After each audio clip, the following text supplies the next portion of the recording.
मराठ्यांना आरक्षण देण्याचा अधिकार राज्य सरकारला आहे असं देवेंद्र फडणवीस विरोधात असताना सांगत होते। मग आता ते आरक्षण का देत नाही असा सवाल नाना पटोलेंनी उपस्थित केला आहे। या सरकारला मराठा आणि ओबीसीचा वाद निर्माण करायचा आहे अशी टीका त्यांनी केली आहे। त्यांना महाराष्ट्राचा मणिपूर करायचा आहे असा गंभीर आरोपही पटोलेंनी केला।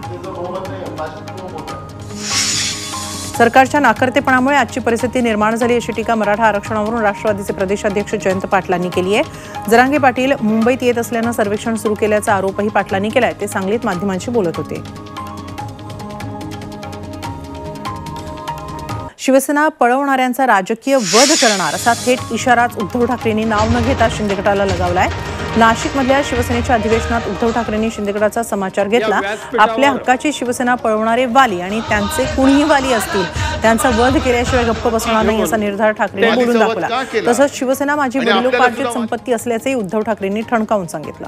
अमृत नोनी आर्थो प्लस ये एक प्रूवन फॉर्मूला है। इसमें मौजूद नोनी फल के गुण और आयुर्वेदिक जड़ी बूटियां शरीर को जरूरी पोषक तत्व देने के साथ साथ हड्डियों और जोड़ों के घिसने, उनमें होने वाले सूजन और दर्द को रोकने में मदद करता है। दर्द मुक्त जीवन के लिए अमृत नोनी आर्थो प्लस।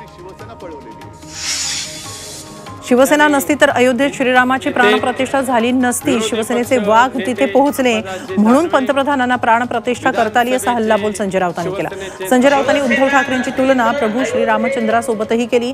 तसंच महाराष्ट्र दिल्लीतील रावणशाही समोर झुकणार नसल्याचंही त्यांनी खडसावून सांगितलं। मुंबईचे माजी महापौर किशोरी पेडणेकरांना मुंबई हायकोर्टानं दिलासा दिलाय। कथित बॉडी बॅग घोटाळा प्रकरणी पेडणेकरांना 14 फेब्रुवारीपर्यंत अटक न करण्याचे निर्देश हायकोर्टानं दिलेत। त्यामुळे तुर्तास तरी पेडणेकरांवरील अटकेची टांगती तलवार टळली आहे।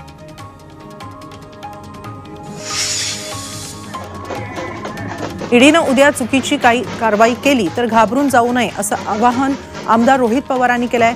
सुडाचं राजकारण बघता सध्या सर्व यंत्रणांवर प्रचंड दबाव आहे।